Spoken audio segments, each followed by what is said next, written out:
নমস্কার, শুভ সন্ধ্যা। পজিটিভতার পক্ষ থেকে আপনাদের সাদর আমন্ত্রণ রইল আজকে আমাদের অনুষ্ঠান দেখার জন্য, আমাদের পজিটিভ বার্তার পর্দায় চোখ রাখার জন্য। কাছে দূরে বসে যারা অনুষ্ঠান দেখছেন এবং দেখবেন পরবর্তী সময়ে আপনাদের সবাইকে সুস্বাগতম, শুভ সন্ধ্যা।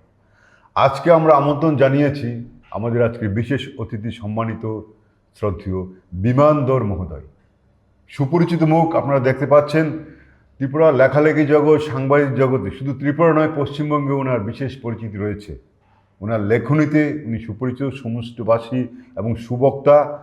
লেখালেখি এমনভাবে শুরু করেছেন যেন ওনার লেখা পড়ে আমরা সমৃদ্ধ হয়ে গেছি। ছোটো থেকে ওনার লেখালেখি আমরা দেখেছি, বিভিন্ন ধরনের লেখালেখি, বিশাল লেখালেখি, বিশাল বড় মাপের উনি মানুষ একজন। ওনাকে আমরা পজিটিভ বার্তার পক্ষ থেকে অনেক অনেক শুভেচ্ছা, অভিনন্দন স্যার আপনাকে যে আপনি আমাদের সাথে এসছেন আজকে। স্যার কেমন লাগছে স্যার আমাদের এখানে এসছেন?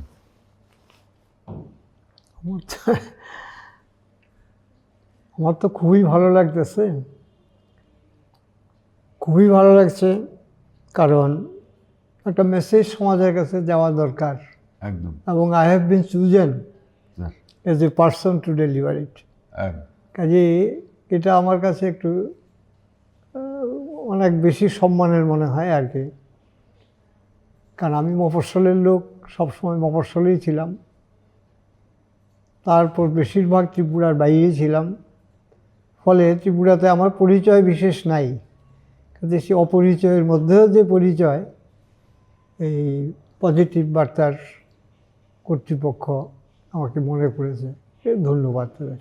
অনেক অনেক ধন্যবাদ স্যার। আপনি বলেছেন একটা কথা, অপরিচিতের মধ্যেই পরিচয়। আপনার যে বিশাল পরিচয় আমরা জানি স্যার, ত্রিপুরার ক্ষেত্রে ত্রিপুরার মানুষ সবাই চিনেন আপনাকে স্যার। এক ডাকে বিমানধর। বিমানধর মানে বিশাল প্রাপ্তি আমাদের ত্রিপুরার লেখালেখি জগতে, সাংবাদিকতা জগতে বিশাল প্রাপ্তি আমরা। স্যার আমরা কথায় শুরু চলে যাচ্ছি স্যার। স্যার আপনার লেখালেখিটা কখন শুরু করেছিলেন স্যার?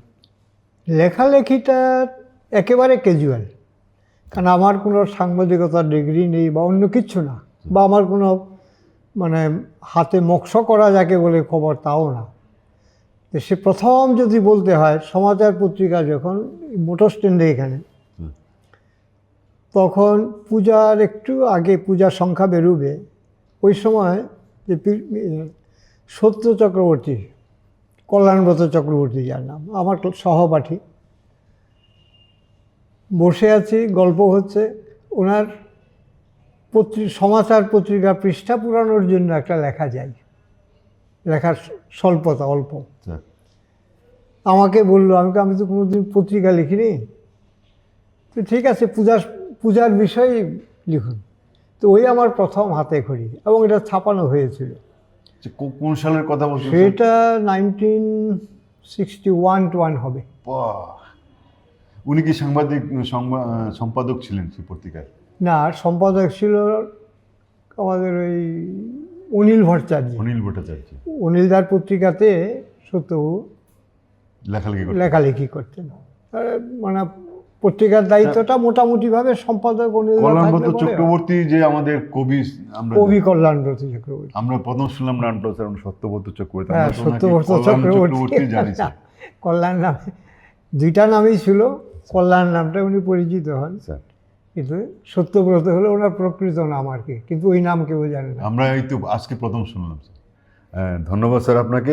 স্যার সমাজ গঠনে একজন লেখকের কি কর্তব্য স্যার? সমাজ গঠনে প্রত্যেকেরই দায়িত্ব আছে। তো লেখক সমাজের একটু অগ্রগণী অংশ আমার মনে হয়, বা বিবেচিত হন সমাজে। সেই হিসেবে তার তো মানে being a guardian of the society, ওনার একটা দায়িত্ব অনেক বেশি থাকে। সেই দায়িত্বটা ওনাকে কীভাবে পালন করবেন তার উপর নির্ভর করে উনি কি পজিটিভ বার্তাটা সবাইকে দিতে পারলেন বা নেগেটিভ বার্তা দিলেন, ওনার এটা নির্ভর করে ওনার পারফরমেন্সের উপর কী করবেন। কিন্তু ওনার দায়িত্ব অপরিসীম। কারণ সমাজের অসংখ্য লোক তাদের বৃত্তিতে, জীবিকায় সংশ্লিষ্ট থাকে, ব্যস্ত থাকে। সমাজকে নিয়ে ভাবনা চিন্তার অবকাশ থাকে কম, জীবিকা নিয়েই তাদের ভাবনা চিন্তাটা থাকে।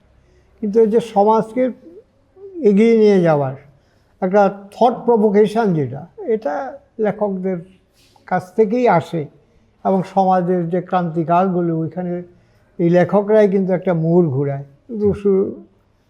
তার লেখানিতে ফরাসি বিপ্লবের ভিত্তি তৈরি করেছে। যেরকম আমাদের ভারতবর্ষের সমাজে, আমাদের পশ্চিম বাংলার সমাজে রামমোহন, বিদ্যাসাগর এরা হলো ক্রান্তি পুরুষ।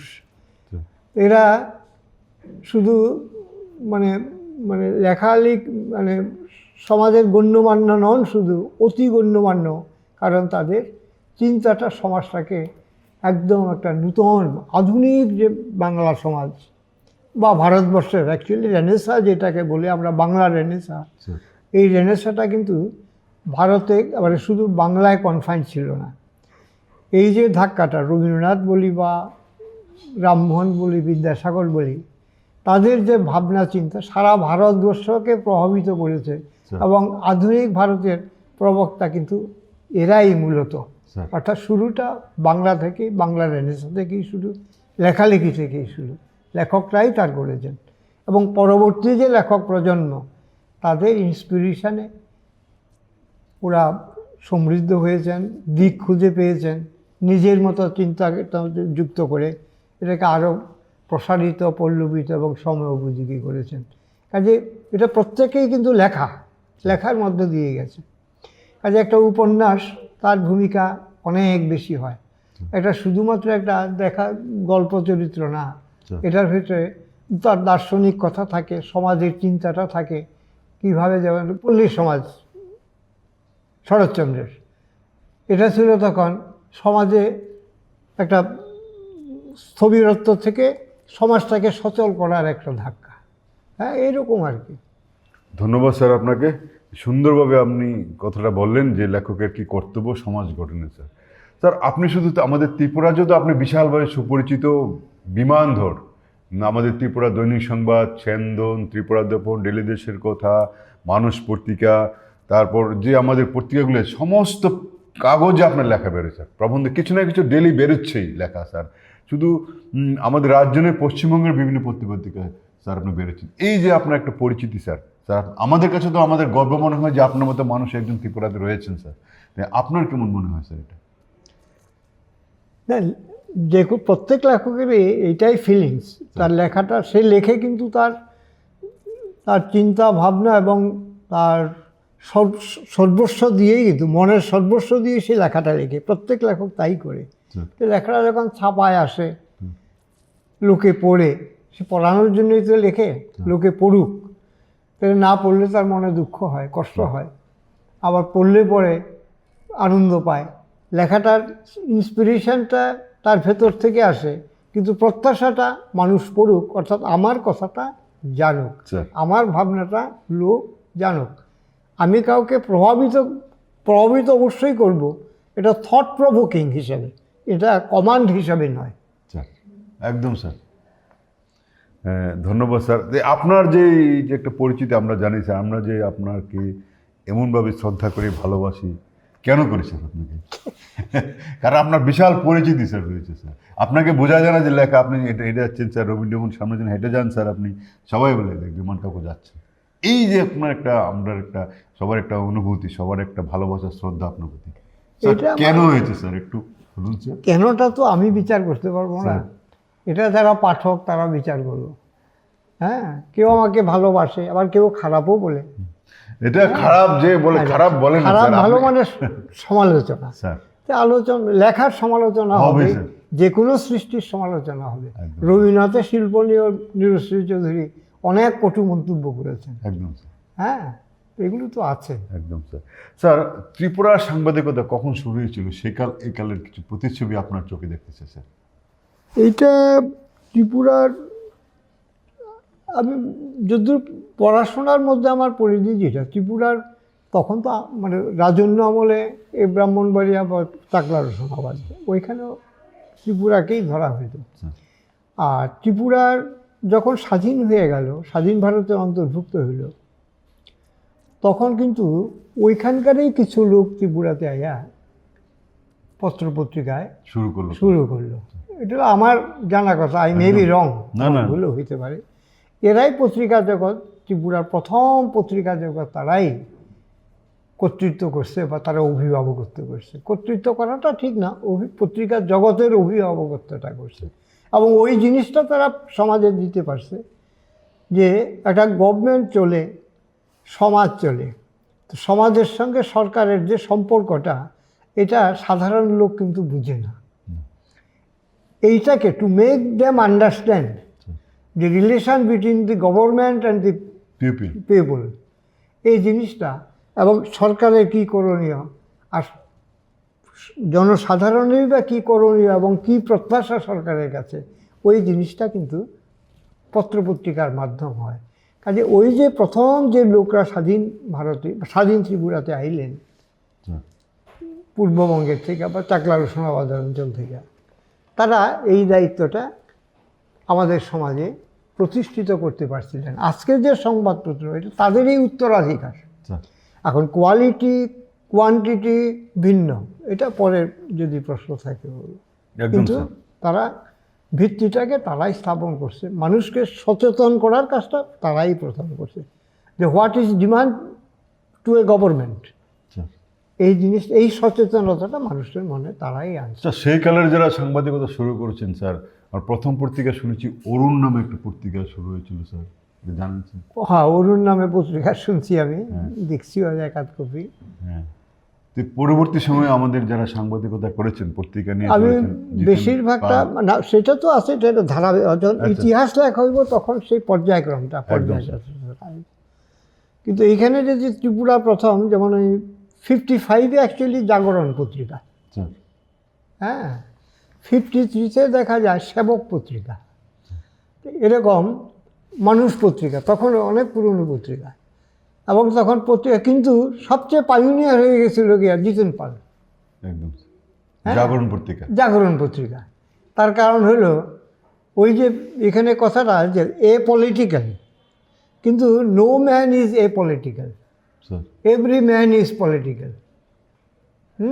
কিন্তু আমি রাজনীতির কথা আলাপ করব না, রাজনীতি এখানে বর্জিত না, এটা অপ্রয়োজনীয় এই আলোচনাতে।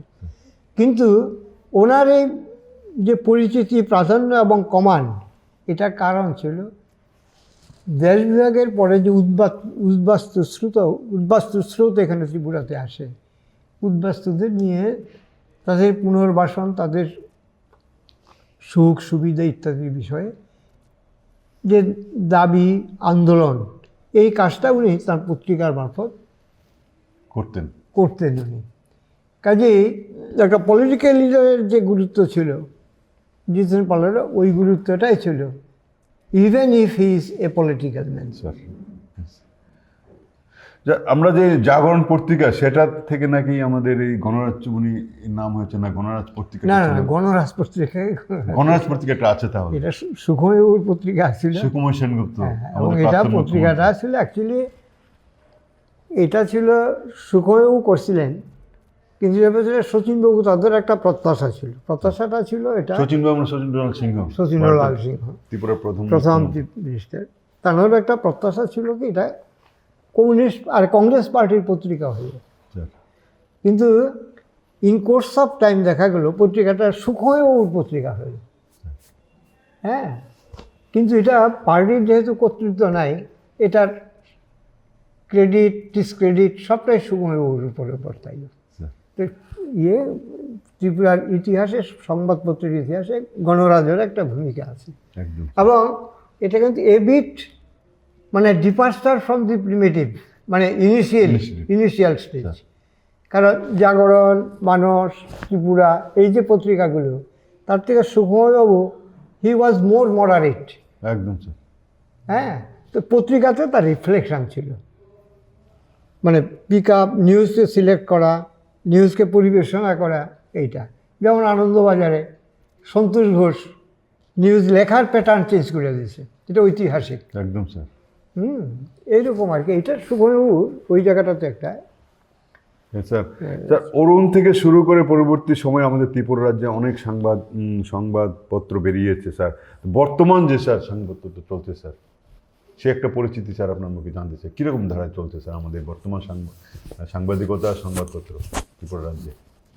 এখানে দুইটা জিনিস আছে আমার মনে হয় আর কি। একটা হলো পত্রিকা big house controlled by big house, sir বড় প্রতিষ্ঠানগুলো, বড় পুঁজিওয়ালা লোক, তারা পত্রিকা করে। পত্রিকাটা ব্যবসা। এখানে পত্রিকাটা দুই রকমের আমি মনে করি, এবং আমার এমফাসিস বা গুরুত্ব থাকবো আঞ্চলিক পত্রিকাগুলোর উপর। স্যার আঞ্চলিক পত্রিকাগুলো কেন? বিগ বিজনেস হাউস, তাদের সঙ্গে দে আর লিঙ্কড উইথ পলিটিক্স, পলিটিক্স রাজনীতির সঙ্গে তারা যুক্ত থাকে, তো স্বাধীন মতামত তাদের কাছে আসে না। ইভেন একটা খবর বাছাই করা বা পরিবেশনের যোগ্য মনে করা তারা ওই নেতৃত্বে দেখে। স্যার হ্যাঁ, কাজে মানে উনি যার অনুগত, যার পৃষ্ঠপোষকতা উনি পান, তাদের মর্জি, ডাইরেকশান, ইচ্ছা, এটা তাকে অ্যাকোমোডেট করতে হয়। কাজে বড় পত্রিকাগুলো মানে গ্লোবাল অ্যাজ এ হোল সর্বত্রই কিন্তু বিগ পেপার মানে মানে পৃষ্ঠপোষকতাটা কিন্তু সেই পলিটিক্স থেকে। কিন্তু আঞ্চলিক পত্রিকাটা এখানেও ভাগ আছে, রাজনীতি বিবর্জিত একেবারে না, কিন্তু এখানে তার দায়িত্বটা বেশি। তার পত্রিকাটা চলতো না, মানুষ না পড়লে পৃষ্ঠপোষকতা পেয়ে কী হলো। স্যার সত্যি কথা স্যার। হ্যাঁ, আমরা আনন্দবাজার পড়ি কেন? সারা ভারতে পলিটিক্যাল নিউজটা পাই। স্যার হ্যাঁ, তার প্রবন্ধগুলো যিনি যেসব লোকেরা লেখেন, ওইখানে আমরা পছন্দ মতো আমার যেটা পছন্দ আমরা পড়ে নেই। ওইখানে এক রকমের পরিবেশনা, তার একটা চাহিদা থাকে। হ্যাঁ, এবং ম্যাক্সিমাম এনলাইটেন সেকশনটা তাকে ধরে। ওইখানে দুই শ্রেণীর পাঠক আছে, একটা জাস্ট ইনফরমেশনটা চায়, তারা মাঝের পাতায় যায় না, খবরগুলো দেখি এরকম। কিন্তু আঞ্চলিক পত্রিকা তো তার পত্রিকা সার্কুলেশন কম থাকলেও চলে, সে বিজ্ঞাপন পায়। স্যার আঞ্চলিক পত্রিকা কিন্তু অনেক কষ্ট করে তাকে অর্জন করতে হয় এবং নানাভাবে মানে বাঁচতে হয় তাকে। খবর না থাকলে পরে, গ্রামের খবর না থাকলে পরে গ্রামের লোক পত্রিকাটা পড়ছে না। হ্যাঁ, একটা পত্রিকার আকর্ষণ তৈরি হয় ওই অঞ্চলটাতে, ওই অঞ্চলের খবরটা যখন আসে, তো ওই অঞ্চলে একদম মানে যেগুলো মাইক্রো লেভেলের যে খবরটা, সেই খবরটা ওই বড় পত্রিকায় জায়গা পায় না, কারণ তারা ব্যস্ত এবং জায়গা দিতে বলে তাকে পত্রিকা ভুলে 10 গুণ বাড়াই যাব। এটা তো এই পত্রিকা ধরে একটা বই হয়ে যাব। কিন্তু এইখানে মাইক্রো লেভেলের খবরটা আঞ্চলিক প্রত্যেক অঞ্চলগুলোই করে। এটা আঞ্চলিক পত্রিকার গুরুত্বটা আমরা লক্ষ্য করছি ট্রানজিশনাল ফেজ, বাংলাদেশ স্বাধীনতার সময়। এই যে বড় বড় কাগজে বড় বড় লেখা হয়েছে, everybody step down here and they place themselves in দৈনিক সংবাদ ইত্যাদি। ত্রিপুরা দৈনিক সংবাদ। স্যার তখন তো কি দৈনিক সংবাদ নাম ছিল না, অভিযান না, তখন দৈনিক সংবাদ ছিল বাংলাদেশে। আচ্ছা, কেন আইতো? কারণ ওই গ্রাসরুট লেভেলটা, তার যে ইনফ্রাস্ট্রাকচারটা ছিল, এটা বলে আর এক ইতিহাস। দৈনিক সংবাদের ইনফ্রাস্ট্রাকচারটা ছিল বেশি, মানে ওইখানে সে একটা আধুনিকতা আনে। কীভাবে আনে? গ্রামের লোককে সাংবাদিক হিসেবে রিক্রুট করলো, গ্রামে রইল, গ্রামের চিঠিটাকে এমফাসিস দিল, প্যাটার্নটা পত্রিকাটা কীভাবে সাজাই বসে। স্যার কাজে গ্রামের খবরগুলো আইতো, মানে যেখানে খবরটা আছে, মানুষের সঙ্গে সংস্পৃক্ত যে খবরটা, পলিটিক্যাল, তার অর্থনৈতিক, সামাজিক যে ইয়েগুলো, খবরগুলো, এগুলো আঞ্চলিক পত্রিকায় যায়। আর বাংলাদেশ সমাজে কী দেখছি আমরা, যেহেতু অ্যাডজাস্টেন্ট টু কলকাতাও বাংলাদেশের সঙ্গে অ্যাডজাস্টেন্ট, কিন্তু খুব একটা দূরত্ব না স্যার, কিন্তু কলকাতা আর খুব আগরতলাটা আরেকটু বেশি। তাহলে এই দূরত্ব কোনো ব্যবধানই নয়, তারা কলকাতা থেকেই খবরটা নিতে পারত। সমস্ত ভারতবর্ষের ন্যাশনাল মিডিয়া এই দৈনিক সংবাদে ভিড় করলো কেন? তার খবরটা তার এখানে আসে। ইভেন বাংলাদেশেও তার ইনফ্রাস্ট্রাকচার গড়ে তুলছে। হ্যাঁ, এই জন্য সমস্ত তারা এখান থেকে যে ইনপুট নিয়ে কলকাতায় গিয়ে বড় প্রবন্ধ লিখছে। তাহলে গুরুত্বটা কোথায়? তারা এডমিট করুক আর না করুক, কিন্তু আমি একজন পাঠক হিসেবে আমি দেখব, বা অনলোকার হিসেবে দেখব যে অ্যাকচুয়ালি ইনপুটটা এখানে, কাজে তার গুরুত্বটা অনেক বেশি। সেই ইনপুটটা যদি এখানে না গ্যাদার্ড হইতো, তাহলে পরে তারাও এত বড় বড় আর্টিকেল লিখতে পারতো না। একদম স্যার। দৈনিক আর ওইখানে খবরটা হয়তো প্রশাসনিক স্তরের লোকেদের থেকে, কারণ তাদের লিঙ্কটা বেশি। কিন্তু ওই ব্রাহ্মণবাড়িয়া গ্রামের ভিতরে কি গুলি চালাইলো, কে মুক্তিযোদ্ধার ইউনিটটাকে পরিচালনা করতেছে, ওইখানটা ইনস্ট্যান্টলি কি হইল, এটা কিন্তু ওই খবরটা, এটা গ্রাসরুটের খবর, এটা কিন্তু এখানে আইতো। এইটা তাদের নজরেও পড়ে না, ভাবেও না তারা। এগুলো পত্রিকার দুইটা শ্রেণী ভাগ করা আমার। একদম স্যার। স্যার আমাদের দৈনিক সংবাদ সেই সময় যে 71-এ মুক্তিযুদ্ধের সময় আমাদের যারা কাজ করেছেন, আমাদের শ্রদ্ধেয় দৈনিক সংবাদের প্রতিষ্ঠাতা সম্পাদক শ্রদ্ধেয় ভূপেন দত্ত ভৌমিক, এবং পাশাপাশি ছিলেন বিকাশ চৌধুরী কাকু, তারপরে রবীন কাকু, রবীন দত্ত, রবীন সেনগুপ্ত, আরও অনেকে ছিলেন স্যার। আপনিও সঙ্গে ছিলেন নিশ্চয়ই সেই সময় ওনাদের সাথে। আমি চিরকালই মফস্বলের।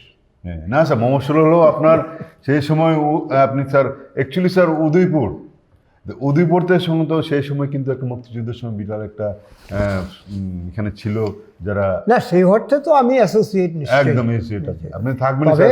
অফিসটাতে ভেতরে হ্যাঁ। ভুবেন ছাড়া যারা থাকতো, বিগত ছিল এখানে নাম কইতে হয়, বিপুলের নাম কইতে হয়, হ্যাঁ স্যার, বিপুল মজুমদার, হ্যাঁ বিকট ছিল। তারপর রবীন সেনগুপ্তরা অ্যাকচুয়ালি ওরা আসতেন, ইনপুটটা দিতেন। হ্যাঁ স্যার। উনি নাকি স্যার শুনেছি স্যার, মানে ফটোগ্রাফার যে করেছেন একদম দারুণ, দারুণ, ফিল্ডে গিয়ে ওনার একটা বই বেরিয়েছে যারা মুক্তিযুদ্ধে ওনাকে বাংলাদেশ সরকার ওনাকে পুরস্কৃত একদম করেছে। পিক্টোরিয়াল প্রেজেন্টেশন, একদম sir. What happened and what happening, বইটা অত্যন্ত মূল্যবান বই। একদম স্যার, দেখেছি স্যার বইটা। হ্যাঁ, মানে সেরা, এটা একটা আমাদের ভারতবর্ষে একটা সেরা প্রাপ্তি, শুধু ভারতবর্ষ নয় বাংলাদেশের জন্য একটা সেরা বই যে লিখেছেন স্যার, যেটা বললেন যে একটা যে ক্যামেরা যে চলচ্চিত্র, যে চিত্রগুলি তুলে ধরেছেন ওনার বইতে আমাদের স্বর্গীয় রবীন সেনগুপ্ত মহোদয়। ইতিহাসটাকে একদম তুলে ধরেছেন ক্যামেরায় বন্দি করে, যুদ্ধ চলাকালীন উনি ক্যামেরা গিয়ে তুলেছেন সেখানে। আর সহযোগিতা ছিলেন আমাদের কিংবদন্তি সাংবাদিক, আমরা সবাই চিনি ওনাকে, শ্রদ্ধেয় স্বর্গীয় ভূপেন্দ্রচন্দ্র দত্ত ভৌমিক মহোদয় এবং সহপাঠীরা বিকাশ চৌধুরী কাকু, সবাই মিলে স্যার একটা টিম ছিলেন। আপনি ছিলেন স্যার। ভূপেনের ভূমিকাটা বড়, কিন্তু আরেকটা লোকের উল্লেখ করতে হবে এখানে, স্যার কে? অনিল ভট্টাচার্য। অনিল ভট্টাচার্য স্যার। হ্যাঁ স্যার, এই নাম যদি না বলা হয়, হ্যাঁ স্যার, আমরা জানি না স্যার, আমি অবশ্যই মুক্তিযুদ্ধ মানে টোটাল কাহিনীটা আসবে না ত্রিপুরার ভূমিকাটা। একদম স্যার। কাজে অনিল ভট্টাচার্যের নামও কিন্তু, ওনার একটা বই, এটা প্রকাশ হয়েছে কিনা জানি না, আমার স্ক্রিপ্টটা দেখাইছিলেন উনি, অসাধারণ অসাধারণ। এবং অনিল ভট্টাচার্য কি এখনো আছেন? না, অনিলদা মারা গেছে। ধন্যবাদ স্যার আপনাকে। স্যার আমরা সমাজ গঠনে একজন সাংবাদিকের কি কর্তব্য স্যার? সামাজিকের ভূমিকা আমার তো মনে হয় ধর্মীয় প্রবচকদের থেকে সাংবাদিকের ভূমিকাটা বেশি হওয়া উচিত। বেশি বেশি একদম স্যার। উচিতের প্রশ্ন নাই স্যার। প্রশ্নটা এলো, কারণ সাংবাদিক committed two reflect the society and to make advance the society. Sir, এই দুইটা জিনিসই সে সমাজের আয়নাও, আবার সমাজটাকে আবার অগ্রসর করার জন্য ইনপুটটাও সেই দিয়ে দেয়, চিন্তাবিদরা সেটা করবেন। কিন্তু কাজে এই যে ইন বিটুইন, মাঝখানে থেকে যে ভূমিকাটা তার, এই ভূমিকাটা না থাকলে পরে একটা গ্যাপ তৈরি হইতো। একদম স্যার। স্যার অনেক আমরা শুনেছি স্যার, অনেক কথাবার্তা অনেক সময় শোনা যায় যে অনেক বলেন যে সাংবাদিকতা নাকি করতে গিয়ে অনেক সময় পক্ষপাতিতা করেন, এটা কি সঠিক? হ্যাঁ সঠিক। হ্যাঁ হ্যাঁ সঠিক হয় স্যার, করতে গিয়ে পেশাগতভাবে অনেক কিছু করতে হয় স্যার। আমি খবরের কাগজ ছাড়লাম কবে? 2004। 2004-এ আমি লেখালেখি মানে সাংবাদিকতা ছেড়েছেন, পত্রিকাটা ছেড়ে দিলাম, মানে মানে চাকরি ছেড়ে দিলাম। কিন্তু লেখালেখি স্যার 2024 পর্যন্ত আমরা দেখি। আমি যদি এখনো আমার উদয়পুরে যাই, আজকে 2024, 20 বছর পরেও যদি যাই, কিছু কিছু লোক বলে যে আমরা আর আমগো কোনের লোক নাই, তাগো কথাটা আসে, কিন্তু সাংবাদিক আছে। আমার সময়তে আমি একলা দৈনিক সংবাদ, এন্টায়ার সাউথ আমি নিউজ করতাম, আকাশবাণী আমি একলা করছি সাউথ। এখন তো মানে আমার মনে হয় কয়েকশো আছে, অনেক আছে, প্রচুর স্যার। সখানে তবু দেখেন তবু খবরের অনেক। যখন ওই কথাটা বলে যে আমাদের খবর করার লোক নাই। আই ফিল প্রাউড যে আমি তৈলে আমার একটা পরীক্ষাও কিন্তু এটা sir recognition to the society, যে তারা ভাবে এখনও আমি ওই সমাজের খবরটাই আমি করতাম। স্যার আর ওই দৃষ্টিটা ভূপেনের ছিল, এই জন্য গ্রামীণ সাংবাদিক তৈরি করার দিকে তার নজর ছিল। শুধু এই না, তখন তো ওই শ্যামাচরণবাবু, নগেন্দ্র, এরা তো গ্রামে ঘুরতো, তাদের স্যার। স্টেজ, তারা সংগঠন তৈরি করতেছে স্যার পাহাড়ি অঞ্চলে গ্রামীণ চিত্রটা। এবং দে অলসো পেইড, মানে de facto they also were paid employee. Sir এই কথাটা তাদের তো একদম, অসম্মান হয়, হ্যাঁ। কিন্তু they were given honorarium. Sir তারা নিয়মিত গ্রামের অ্যাকচুয়াল প্যান পিকচারটা তুলে দিতেন। একদম কাজে ভুবনের নজরটা কিন্তু এর আগে কিন্তু ওই জায়গাতে ফোকাস করাটা সাংবাদিক বা সম্পাদকের নজরটা যায় নাই, একদম স্যার কিন্তু ওই জায়গাটায় সাংবাদিকতার আধুনিকতা যদি বলো, ইট ইজ ভূপেন দত্ত। একদম স্যার। আমরা না, না, দাস। আমরা অন্য যখন কেউ। বড় হয়েছি স্যার, পত্রিকা পড়েছি স্যার, আমরা দেখেছি, শুনেছি এবং পত্রিকা দেখেছি যে আমরা মারা যাওয়ার পর যখন ওনার সম্বন্ধে যে স্পেশাল বইটা বেরিয়েছিল, স্পেশাল একটা পেজ বেরোতে ওই সময় দেখেছি স্যার। উনি স্যার যে স্বর্গীয় ভূপেন্দ্র দত্ত ভৌমিক মহোদয়, উনি আমাদের ভারতের প্রধানমন্ত্রীর সময় প্রায় সময় নাকি ভারতের প্রতিনিধি হয়ে সাংবাদিকতা গেছিলেন। হ্যাঁ, বিদেশে 3-4 বারই গেছে সে। এটা একটা বিশাল প্রাপ্তি আমাদের ত্রিপুরার জন্য। শুধু এই না, আমি একটা বই আমার এখন লেখার ইচ্ছা আছে তার উপরে, অবশ্যই স্যার ওইটা লেখাটা শুরু করছে। ওইখানে সে সাংবাদিকতা যে ইট ইজ এ ওয়েপন, এবং এইটাকে একটা যুদ্ধ অস্ত্র, স্যার এবং এটা কোন ভাবে কীভাবে সেই অস্ত্রটাকে প্রয়োগ করা যায় in favour of newspaper sir and to establish the right of a newspaper and the editors and Sir. journalists. এই তার সংগ্রাম কাহিনীটা, এটা অভূতপূর্ব। এটা ত্রিপুরাতে একদম। তার আগে কেউ ভাবেই না। ভাবিনি স্যার। আমরা পজিটিভতার পক্ষ থেকে স্বর্গীয় আমাদের ত্রিপুরার সাংবাদিক জগতের প্রতিম পুরুষ শ্রদ্ধেয় স্বর্গীয় ভূপেন্দ্র চন্দ্র দত্ত ভৌমিককে আমাদের অনেক অনেক শুভেচ্ছা, অভিনন্দন রইল স্যার। আপনাকে আমার প্রণাম। জানবেন আমরা পজিটিভ বার্তার ঘরে আজকে বসে আছেন আমাদের সাংবাদিক জগতে, লেখালেখির জগতের আরেকজন কিংবদন্তি মানুষ, শ্রদ্ধেয় বিমান ধর মহোদয়, যিনি এক নামে উনি সর্বজন পরিচিত এবং সর্বজন শ্রদ্ধেয়। স্যার আপনাকে অনেক অনেক ধন্যবাদ স্যার। আপনার যখন সাংবাদিকতা শুরু করেছিলেন স্যার, আপনাদের সহপাঠী বন্ধুত্ব পরিমণ্ডল আছে স্যার, তাদের কয়েকজন নাম আমরা শুনতে চাই স্যার। একটা এটা তো নামগুলো তো উচ্চারিত। ভীষ্ম আছিল, ভীষ্ম, স্যার। ভীষ্ম লেখাও খুব ভালো ছিল। স্যার বিকট ছিল, বিকটেরও কলম খুব শক্ত, স্যার বিপুলের কলমও খুব শক্ত। তারপর আমাদের কর, আরে কর, পরে গেছেন তাই, মৃণালকান্তি কর। মৃণাল অবশ্য পরে গেছে। ইনিশিয়ালসটা যে এদের যে স্ট্রাকচারটা ঘুরে ওঠে, হ্যাঁ স্যার। তো বর্তমান যারা রয়েছেন স্যার, অফিসটার ভিতরে বিপুল তারাই বইতো, ভীষ্ম বইতো। স্যার হুম, স্যার এখন বর্তমান যারা সাংবাদিকতা করছেন তাদের সাথে তো আপনার ভালো যোগাযোগ আছে স্যার। যেমন না যোগাযোগ যোগাযোগ নামে তার সাথে সবসময় চলাচল করছেন স্যার, বসে আছেন আড্ডা না, না, দিচ্ছেন। না, আমি খুব মানে আমার স্বভাবটা ওইরকম একটা ইয়ের মতো, কচ্ছপের মতো। আমি ঘরেই থাকি, সেই অর্থে আমার আগরতলা মানুষের বাই ফেস চিনি না। না না, আপনার নাম কিন্তু সবাই জানে স্যার, আমি কিন্তু জানতাম না। সেই নাম জানো, কিন্তু আমার হ্যাঁ, ফিজিক্যালি আপনাকে কেউ দেখে না। ফিজিক্যালি আমার, আমিও খুব কম লোকের জানি, আর আমারও খুব কম লোকেই জানে, কারণ আমি দীর্ঘ জীবন কাটাইছি উদয়পুরে। তারপরে 2006 থেকে আমি বাইরে, অতি সম্প্রতি আমি আগরতলা। আচ্ছা, বর্তমান সময়ে আমাদের সাংবাদিকতা যে আর সংবাদ তখন যে সাংবাদিকতা, তখন কেউ ওই দিক থেকে মানে সাংবাদিকতা করার জন্য সংবাদপত্রের উপর ডিগ্রি প্রয়োজন, এটা ভুবনের ছিল।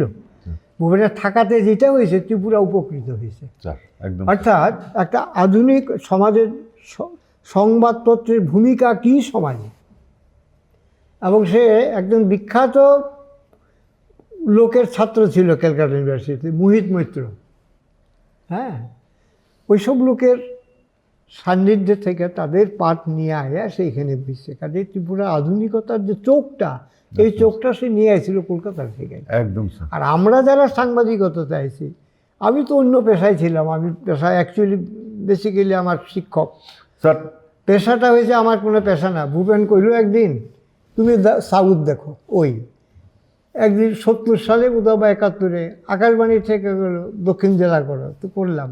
তো এই তো আমরা কেউ পার্ট নিয়ে মানে সাংবাদিকতা আসি না, কিন্তু ভূপেন দত্ত ভূমি কাজের মধ্যে দিয়ে আমরা সাংবাদিক হয়েছি। কিন্তু ভূপেন দত্ত ভূমি পাঠ নিয়ে করেছেন হ্যাঁ, সাংবাদিক। এবং এই পার্ট নিয়ে ডিপার্চারটা হলো এই জায়গাতে, ওই যে কইলাম যে ত্রিপুরার সংবাদ জগৎটাকেই সে একটা আব্রাফ চেঞ্জ করে দিল এবং একটা ন্যাশনাল লেভেলে ত্রিপুরাটাকে নিয়ে গেল সে।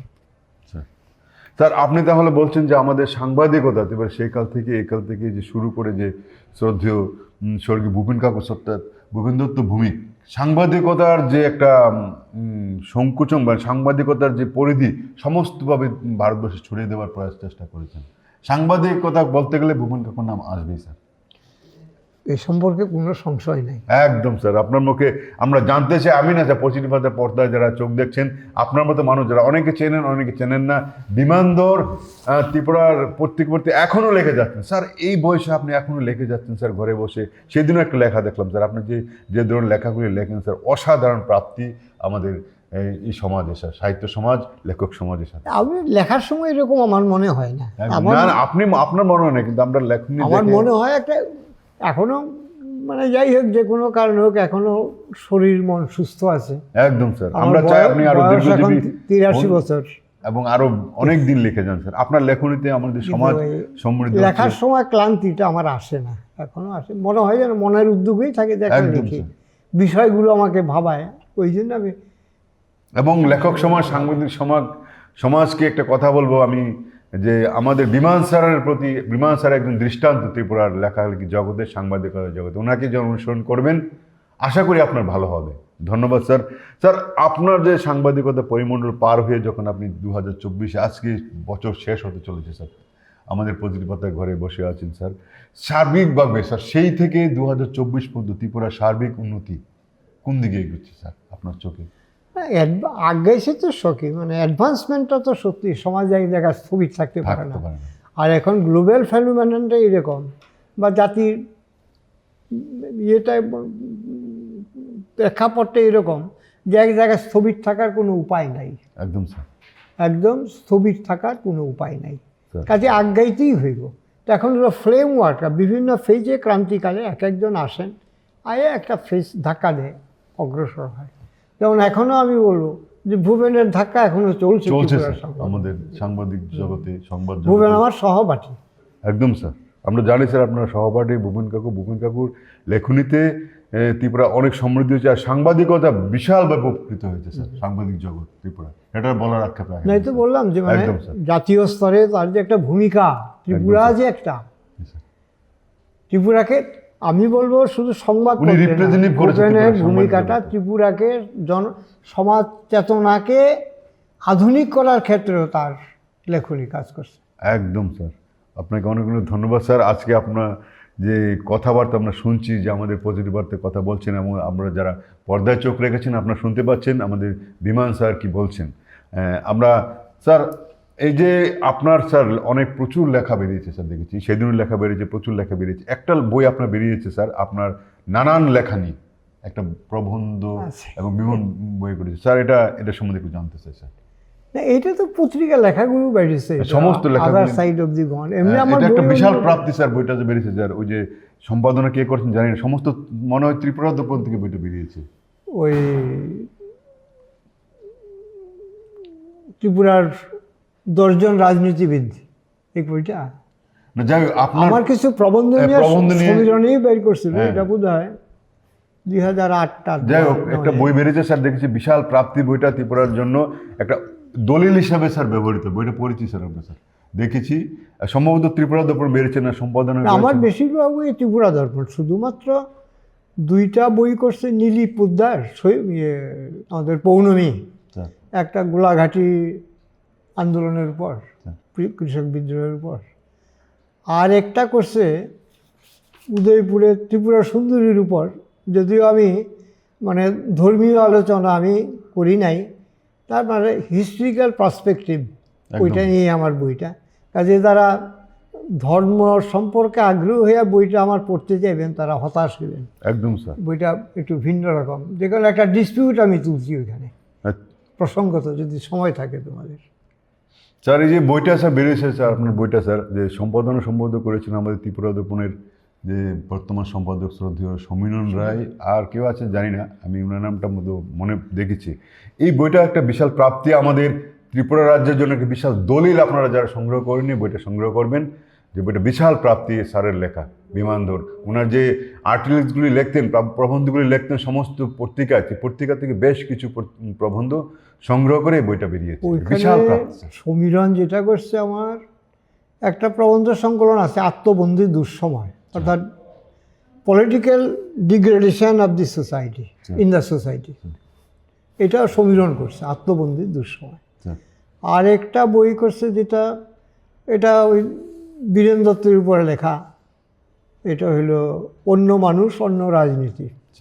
এটা আপনার কখনো বই বেরিয়েছে এখন পর্যন্ত স্যার? প্রায় 16টা-17টা, সবগুলি প্রবন্ধের উপর। তা আপনি কবিতা লেখেন না স্যার? না, সেও বহু আগের লেখা, কবিতা। তখন ওই স্বপন সেনগুপ্ত আছিল, সে আমার কিছু কবিতা, তার ওই দ্বাদশ অশ্বারোহীতে স্বপন সেনগুপ্ত ত্রিপুরা রাজ্যের একটি বিশিষ্ট লেখক স্যার, খুবই ভালো। স্বপন আপনার বন্ধু ছিলেন স্যার স্বপন সেনগুপ্ত? স্বপন আমার জুনিয়র, কিন্তু আমার এক অনুজ প্রতিম, বন্ধু তো বটেই। ধন্যবাদ স্যার আপনাকে। স্যার বর্তমান যুব সমাজ, স্যার আমাদের যে বর্তমান যুব সমাজ প্রত্যক্ষ পরোক্ষভাবে তারা এখন কিভাবে কোন দিকে এগোচ্ছে স্যার, আপনার কি মনে হয় স্যার? এই প্রশ্নটা এরকম না হয় একটু অন্যরকম হইলে আরো ভালো। প্রশ্নটা ব্যাপারটা আমার কথা এগুলো এরকম, আমরা বাচ্চাটা যখন বড় হয়, এখন তো 2.5-3 বছরে বাচ্চাদের স্কুলে পাঠিয়ে দেয়, প্রি কিন্ডারগার্টেন, স্ট্যান্ডার্ড 1-2, এরপরে 1-2-3 করে গেল। আমার সময় 6 বছর বয়স হলে স্কুলে পাঠাইত। এখনও প্রত্যেকটা পরিবার, আমি দেখি একেবারে প্রত্যন্ত সমাজের প্রত্যন্ত অংশে বাস করা, তাদের ছেলে মেয়েদেরকেও তারা স্কুলে পাঠায়। স্কুলে কেন পাঠায়? পড়াশোনা করতে স্যার। পড়াশোনাটা একটা খুব ছোট্ট কথা, তাকে পাঠাইতে চায় যে সে যেন একটা প্রকৃত মানুষের সমাজের উপকারে লাগে, কাজে লাগে। সে শ্রমবাহিনীতে যোগ দিয়েই কাজ করুক, বা অন্য কোনো সমাজের বহু রকমের দিক আছে, সমাজে কোনো একটা দিককে আলোকিত করুক, এই তো। তাহলে তাকে পারফেক্ট করার জন্য কে পাঠায় তার স্কুলে? অভিভাবক। তাহলে এই যে যুব সমাজ, তার একটা অভিভাবক আছে। কারা? আমরা বাবারা, কাকারা, জ্যাঠারা, ঠাকুরদারা, ঠাকুমারা। হ্যাঁ, এর আগে একদম আগে সে শিক্ষাটা এদের কাছ থেকে পরিবারের পাইতো। এরপরে অভিভাবকরা তাকে স্কুলে পাঠাইয়া তাকে পরিশীলিত এবং সুশিক্ষিত করতে চায়, রেসপন্সিবল করতে চায় টু দ্য সোসাইটি। তাহলে এই যে অগ্রগামী এবং যারা চিন্তায় অগ্রসর হয়ে অভিভাবকত্ব নিচ্ছেন, পরিবারের, তার বাড়ির ছেলেটা এবং সমাজের, এই বয়স্ক লোকের উপরে দায়িত্বটা আমার মনে হয় বেশি। তারা যদি সঠিকভাবে, যেমন স্কুলে পাঠায় মাস্টারমশাই তাকে তৈরি করব, সমাজের গার্জিয়ান যারা, এলডারলিরা যারা তাকে সুস্থ করতে চায়, তারা যদি আগে পরিচালিত এবং সুস্থ হন, তাহলে যুব সমাজ ডিভিল্ড হওয়ার কোনো অবকাশ থাকে না। একদম স্যার। হ্যাঁ, অনেক আগে আমি তখন রমেশ স্কুলে, শেষ সময় আমার চাকরির, উদয়পুরে একটা বিভিন্ন, ওইখানে যে সমস্ত সাধু সন্ত। আমি রমেশ স্কুলে শিক্ষকতা করেছেন? হ্যাঁ, রমেশ স্কুলে আমি রমেশের ছাত্র। ওইখানে একটা চরিত্র গঠন নিয়ে সভা করল। ওইখানকার স্থানীয় সব ধর্মীয় নেতারা এলেন, ছাত্ররা এলো, যুবকরা এলো। তো সাধু সন্তরা অনেক উপদেশ দিলেন, সবগুলো উপদেশ যুবকদের সম্পর্কে, as if they are culprit, they are accused. তো যাই হোক, আমারে কেন জানি আমার একটু কথা কইতে দিল। তা আমি তখন একটা কথাই কইছি, যে আপনাদের সব কথা খুব সুন্দর, জ্ঞানবান, মূল্যবান, শ্রুতিমধুর, সবটা আকর্ষক, কিন্তু মূল জায়গাটা কিন্তু কেউ আপনারা নজর দেন নাই। অত্যন্ত বিনয়ের সঙ্গে বলি, কারণ আপনাদের মতো জ্ঞান আমার নাই। জায়গাটা হলো বাড়ির ড্রয়িং রুমটা।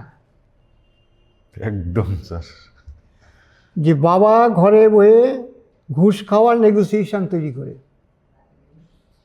কইলাম এই কথাটা। বাবা ড্রয়িং রুমে বইয়া ইয়ার বন্ধুদের নিয়ে মদ খায়।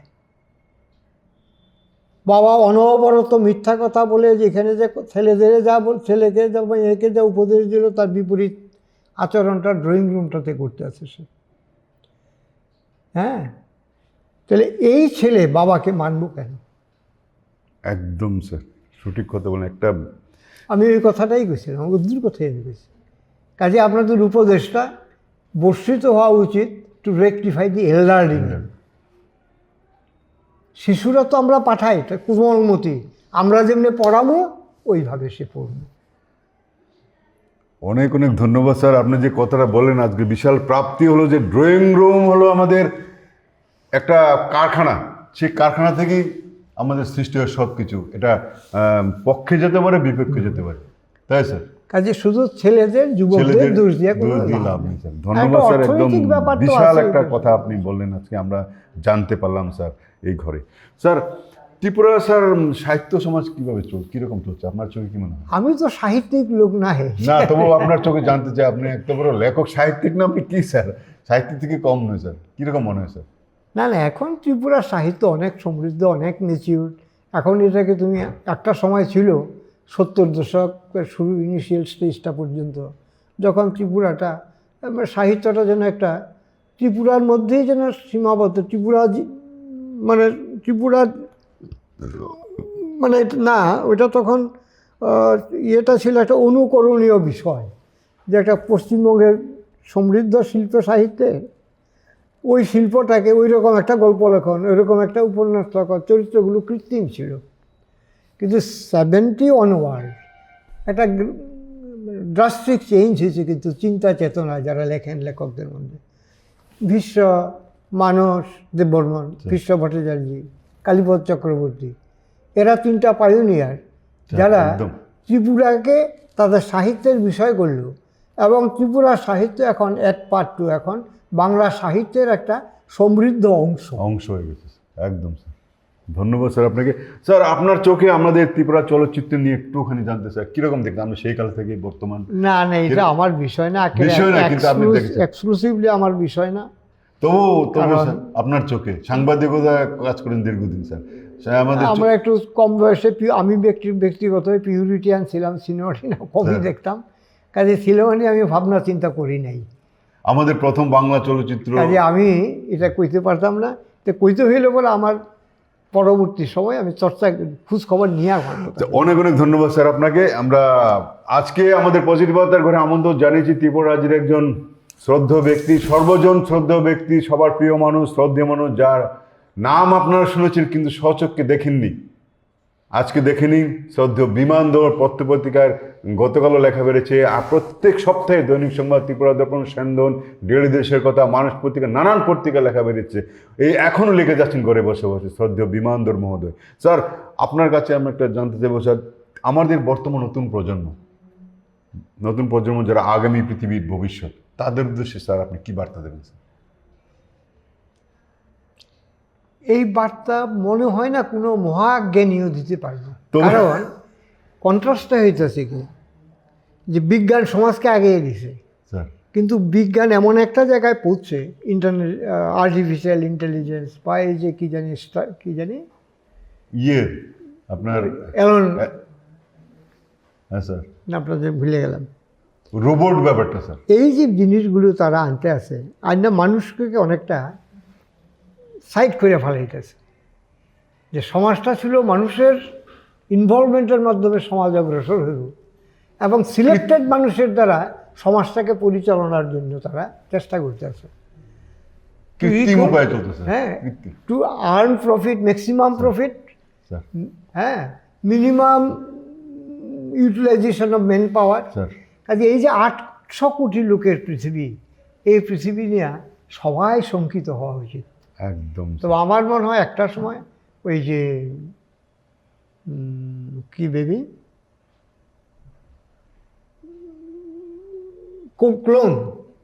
ক্লোন এক সময় খুব মাথায় ছিল, কিন্তু মানুষের শুভবুদ্ধি ক্লোনকে বাদ দিছে।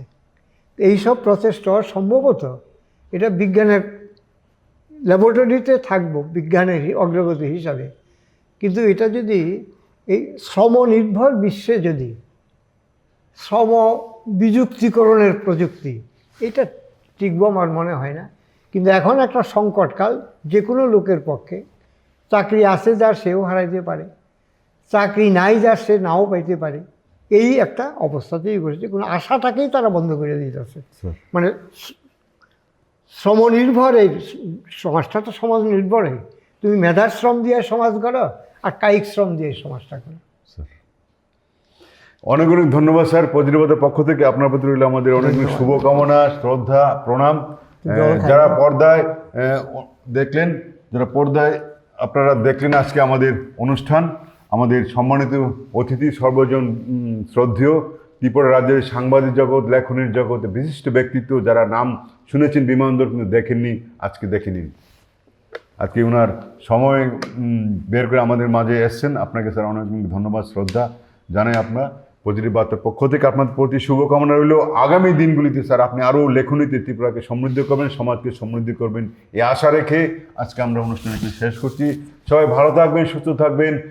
শুভরাত্রি, নমস্কার।